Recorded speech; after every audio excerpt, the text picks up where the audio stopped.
पाँव पे चोट लगी है, लेकिन आप परेशान मत हो, ठीक हो जाएगी, इतनी ज्यादा। अच्छा,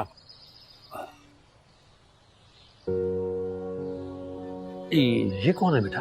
अब वो इन्होंने मेरी बहुत हेल्प की है, वही है जिनके फोन से मैंने आपको कॉल की थी। बेटा तुम्हारा बहुत शुक्रिया।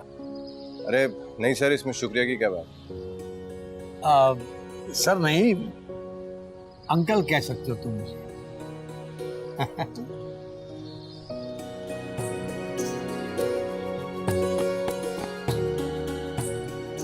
आओ बेटा। वो मेरा बैग। लाओ बेटा। आजा बेटा, आजा बेटा, आजा मेरा जूते बच्चा पहन कर मेरा। क्यों आ गई थी? आजा आजा, आराम आराम से, आराम आराम से बेटा। अरे अल्लाह ने बस। क्या हुआ है उमर? तुम कुछ बताते क्यों नहीं हो?